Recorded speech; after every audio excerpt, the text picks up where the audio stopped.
Time is going by quick because I've had the iPhone 17 Pro for more than a week later, and it's been a great experience so far.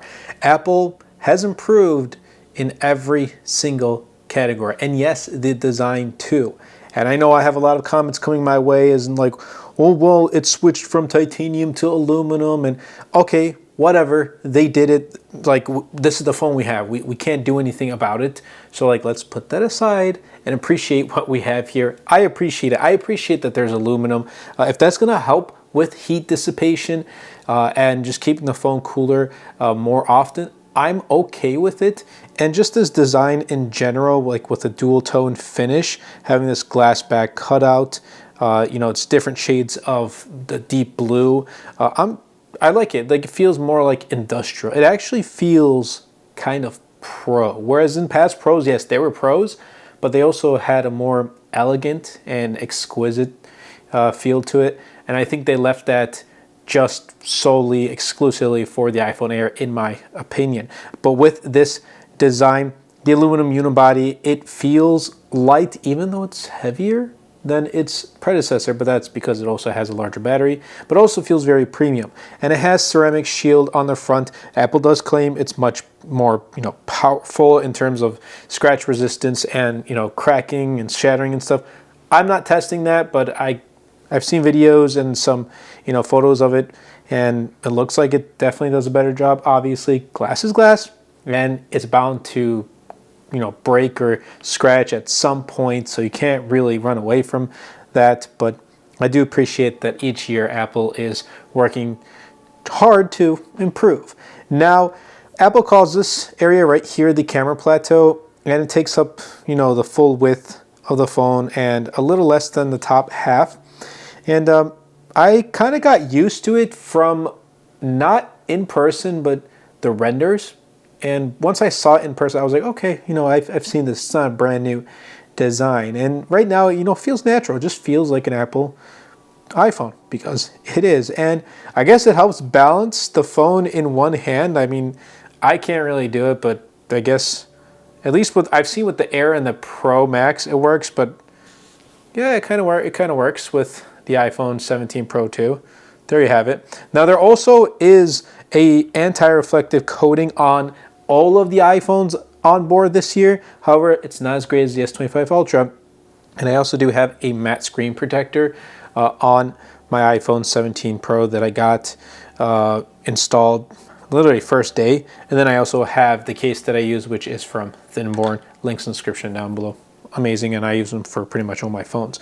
And you know, I test lots of cases, and I always come back to Thinborn. But anyway, 6.3 inches with this iPhone 17 Pro, same as the predecessor. I like it because it's the closest we're going to get to a compact, you know, mini flagship. Like, we're not going to get the iPhone mini size anymore.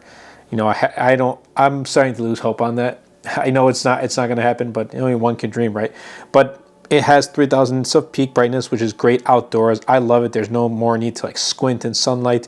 And Apple did release some unique colors, and that's because, you know, colorizing aluminum is easier than titanium, so that's why they were able to release a cosmic orange. They have the deep blue and the silver, but they don't have a space black.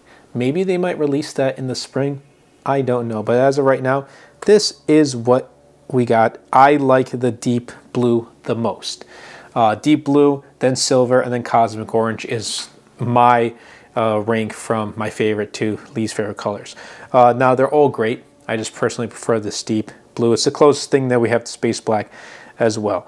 And everything else about this phone is essentially the same as predecessor: camera control, power button, action button, volume buttons. It's got right here, this is the support for, I believe it's for millimeter wave antenna, but you know, how many people are using that, you know? So whatever, just kind of dismiss that. USB-C port, speakers, all that good stuff. And yeah, overall, it's an iPhone. Like, it's a design you're pretty much used to. Now, moving on to the software and the performance, and that's where the heat dissipation kind of comes in because of that aluminum unibody in the performance. I haven't noticed any overheating, which is a plus, a huge plus. So out of the box, it's running iOS 26, and after a full week, I haven't run into any bugs, which is great. Everything has been smooth and stable. The A19 Pro chipset absolutely flies through the tasks that I've thrown at it. photo editing, just browsing the web, watching YouTube videos, going on social media apps, updating all of my platforms, multitasking, like having a bunch of different apps open in the background, switching from one app to another. It's great. And again, that vapor chamber cooling really does help if you're going to play long games, which the longest I've played is like maybe 15 minutes. I haven't noticed, the phone get uncomfortably hot during Clash of Clans or during Call of Duty Mobile. So that's great. And because, 12 gigs of RAM on this means those background apps are staying open without refreshing, which makes multitasking seamless. Again, if you want a true multitasking experience, you're probably not going to go with a smaller flagship. You want to get, larger screen and this and that. But I know, let's say I have ChatGPT open, I'm searching something up, or if it's helping me generate some content and I want to share it on my other platforms, I just keep going back and forth, and it's open for a long period of time. Maybe I start in the morning and later in the afternoon I continue it. I go back into my recents, the app is still there, fully loaded, all set to go. So I'm really happy with it. I mean, you can't go wrong with the performance in the iPhone 17 Pro. Moving on to the cameras, the triple 48 megapixel camera system has continued to impress me, and I'm just glad that they're all the same megapixel count. So you're pretty much getting, you're not going from a 48 megapixel, then when you switch to ultra wide goes down to 12 or whatnot. Now the telephoto lens has 4x and 8x optical zoom, which does give more flexibility than before, and the results are really, really good for what you get. Obviously, you're not getting 100x zoom, but then again, those are, digital zoom 1 and 2. When the photos are taken, they're, enhanced with AI. So this doesn't really do that. So it doesn't really get that far, but for what you get with the phone and just everything built in itself, it is actually very, very good. I love just taking photos with this, taking videos especially. It is super, super solid. Low light performance is also really good. They all have, both in the photos and video department, excellent detail and color balance. The 18 megapixel front facing camera, and look, I usually don't talk about camera, like the front facing camera, but this 18 megapixel front facing camera with center stage for videos, for me, for making content, is a game changer. Literally just go like that and bam. So you can essentially get personally, I've already thought about making, unique A-roll and B-roll footages because of having that. And the quality results are actually really good. You also do get dual capture like this. So again, you can use it for content. It is absolutely great. And then for video, you do have ProRes, RAW, and Apple Log 2 support. And those are, again, for Apple, they're standout features if you're into that professional, content game. Again, if anyone is looking to get into content, which I highly, highly recommend in 2025 and also going into 2026, pick up an iPhone 17 Pro or Pro Max because it really does a phenomenal job. And the battery life. 1 week later, how has the battery life been? Now, even though this is not my long term, I still want to share with you guys how well it has performed in the past week. And then, long term, 1 month later review type of thing. That's where the battery life, like the actual stats for me, will have been solidified. But for right now, I still want to share an update with you guys. And it's been doing so much better than the 16 Pro. First of all, physically larger battery, like somewhere 4,300 milliamp hours. Apple doesn't really disclose it, but I've seen teardowns and somewhere around that range, but it's great. I'm consistently getting about an hour and a half to 2 hours more battery life than I did before. By the end of the day, I'm usually at around 35-40% of battery remaining, something that I never saw with the 16 Pro. And after using that phone for a year, it was getting really bad where I had to charge it by the end of the night because, using my phone for my business, it wouldn't last and I still would need to use it into the nighttime. So it was pretty bad. But the fast charging on here is great. 50% in about 20 minutes. Obviously, you have to make sure you have the correct wall adapter for that.